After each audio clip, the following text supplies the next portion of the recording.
Hello friends, welcome back to my channel blogging আড্ডাই। তোমরা সবাই কেমন আছো? আশা করছি সবাই খুব ভালো আছো, আর আমিও অনেকটা ভালো আছি। তো চলো আজকের ভিডিওটা স্টার্ট করা যাক। আজকে হচ্ছে 31শে জুলাই, আর এখন বাজে প্রায় দুপুর 1টা মতো। আর এখন থেকেই দেখো কি প্রচণ্ড বৃষ্টি শুরু হয়ে গেছে। সকাল থেকে সেরকম একটা বৃষ্টি হচ্ছিল না, তবে হঠাৎ করেই প্রচণ্ড জোরে বৃষ্টি হচ্ছে, আর পুরো মুষলধারায় বৃষ্টি নেমেছে বলতে পারো। এত ভালো লাগছিল বৃষ্টিটা দেখে, কি বলবো, অনেক দিন পর এরকম বৃষ্টি দেখছি আর কি। এমনিতে তো কয়েকদিন থেকেই বৃষ্টি লেগেই আছে, এই বৃষ্টি, এই রোদ্দুর, ছিটে ফোটা বৃষ্টি হচ্ছে এরকম, কিন্তু এই মুষলধারায় বৃষ্টি অনেক দিন পর শুরু হলো। প্রথম তো ভীষণই ভালো লাগছিল, তবে খুব বেশিক্ষণ আবার বৃষ্টি হলে তখন আবার ভালো লাগে না। আর বৃষ্টি হলেই না প্রথমেই আমার ইচ্ছে করে বৃষ্টিতে ভিজতে। বৃষ্টি দেখতে যেমন ভাল লাগে, তার থেকেও বেশি ভাল লাগে ভিজতে, কিন্তু কি করব, এখন তো কিছু করার নেই। বৃষ্টিতে ভেজা তো যাবেই না, কারণ বৃষ্টিতে ভিজলেই ঠান্ডা লেগে যাবে, আর ঠান্ডা লাগলেই তো সমস্যা, তাই না? তো এদিকে ইপসিতাকে পাঠিয়েছিলাম একটু ছাদে ভিডিও করার জন্য, কারণ আমি তো আর ছাদে যেতে পারবো না। আর রিমা ইপসিতা দুজনে মিলে গেছে ছাদের সিঁড়ি থেকে ভিডিও করতে, তবে গিয়ে দেখছে ছাদটা পুরো জলে ভর্তি হয়ে এসেছে। অনেকক্ষণ থেকে বৃষ্টি হচ্ছে, আর অনেক জোরে হচ্ছে, আর আমাদের ছাদের যে জায়গাটা দিয়ে জল নিচে নামে না, সেই জায়গাটা পুরো আটকে গেছিলো পাতা টাতা জমে। তো সেগুলোই রিমা এখন ছাতা নিয়ে গিয়ে পাতাগুলো ওখান থেকে পরিষ্কার করে দিচ্ছিল, কারণ না হলে পুরো ছাদটা একদম কানায় কানায় ভর্তি হয়ে যাবে জলে, জলটা নিচে নামতে পারবে না। তো এদিকে ওরা সব কিছু পরিষ্কার করে দিল। বৃষ্টি হচ্ছে বাইরে, প্রচুর বৃষ্টি হচ্ছে। আমার কথা কিছু শোনা যাচ্ছে কিনা আমি জানি না, যে পুরো বৃষ্টিটা একদম সাদা হয়ে যাচ্ছে চারিদিকটা।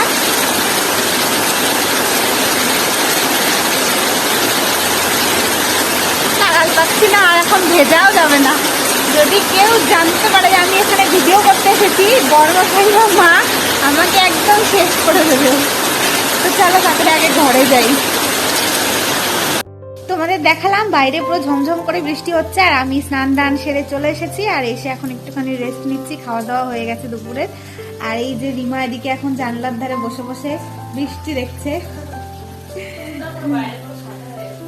পুরো সাদা হয়ে গেছে বৃষ্টিতে, দেখলেই তোমরা যে ও ছাদে গেছিল, গিয়ে হচ্ছে আমাদের ছাদে যেখান দিয়ে জলটা নামে ওই জায়গাটা পুরো আটকে গেছিল, দিয়ে ছাদে অনেক জল জমে গেছিল, জল টলগুলো ছাড়িয়ে দিয়ে এলো। এসে এখন বসে বসে এখানে বৃষ্টি দেখছে, আর আমি শুয়ে রয়েছি। আর একটু পরে যাব রান্নাঘরে, কারণ কি একটা জিনিস বানাবো। তো কি বানাবো সেটা তোমাদেরকে একটু পরেই বলছি, তোমরা ভিডিওটা দেখতে থাকো। নারকেল ইয়ে করছে মা, চলো ভিডিওটা দেখতে থাকো। চলে এসেছি রান্নাঘরে, আর বললাম একটা জিনিস বানাবো, সেটা হচ্ছে তালের বড়া।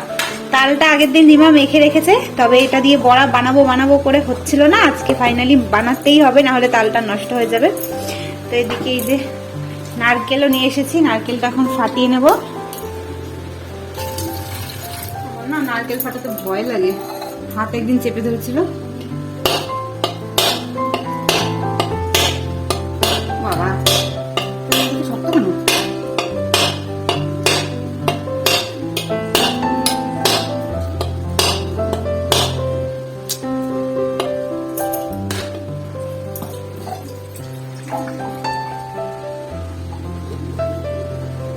এক ফোঁটা জল,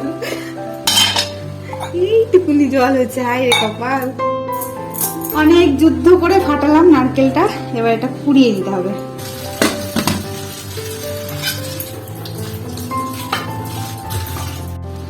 এই যে এখন আমন্ড গুলো খাবো, রিমা ভিজিয়ে রেখেছিল, তবে খাওয়া হয়নি, মানে ভুলেই গেছিলাম যে ভেজানো রয়েছে।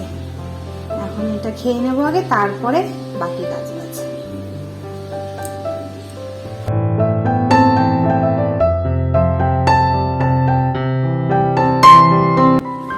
আমন্ডগুলো ছাড়ানো হয়ে গেছে, খাবো এগুলো এখন।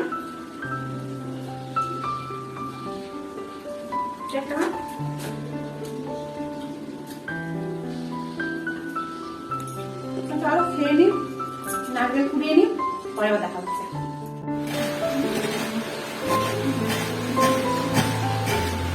কষ্ট হচ্ছে?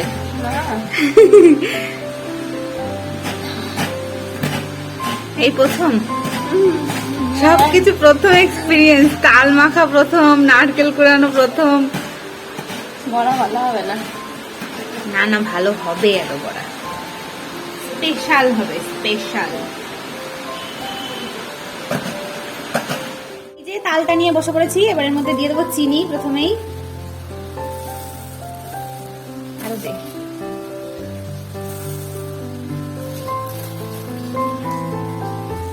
ব্যাস, থাকুক। চিনি দিলাম, এবার দিয়ে দেবো পুরানো নারকেল।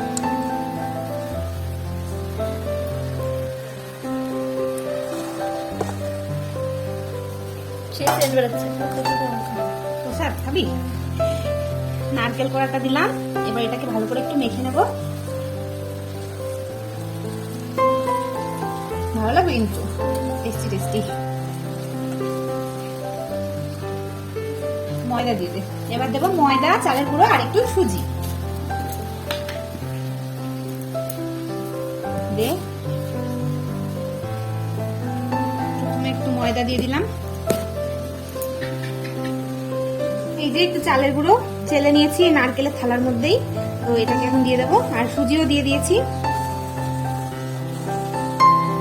এবার এগুলোকে ভালো করে মেখে নেব।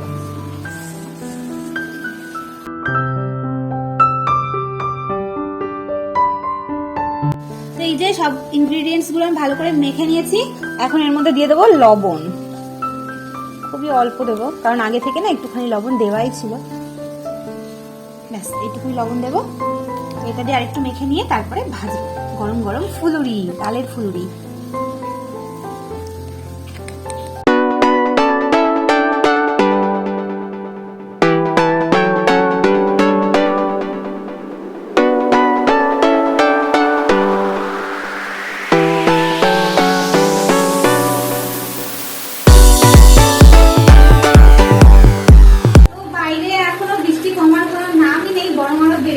বেড়েই চলেছে। আর আমি এদিকে তালের বড়া ভাজছি গরম গরম। এত সুন্দর গন্ধ হয়েছে, কতক্ষণে খাবো সেটা মনে হচ্ছে। তো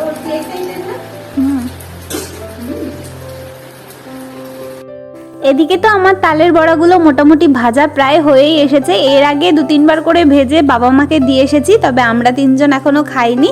এখন এই যে লাস্টের কটা ভেজে নিলাম, আর দেখে তো বেশ টেস্টি টেস্টি লাগছে। আর তোমাদের কার কার তালের বড়া খেতে ভালো লাগে অবশ্যই কমেন্টে জানিও। আমার তো খুবই ভালো লাগে তালের বড়া খেতে। আর এই যে তালের বড়া রেডি। এবার যাব ওই ঘরে, গিয়ে রিমা ইপসিতাকে দেবো, সেই সাথে আমিও খাবো। তালের বড়া রেডি, খেয়ে বলো কেমন হয়েছে।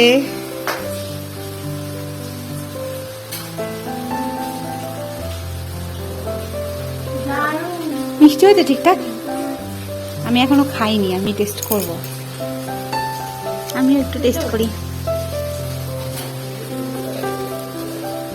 এই বছরের প্রথমবার তাহলে বড়, এরপরে মাঝে মধ্যেই হবে অবশ্য।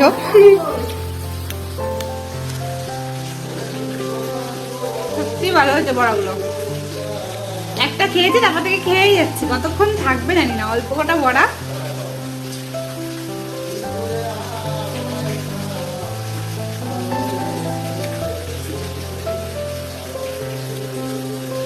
চলো আমরা বড়া খাই।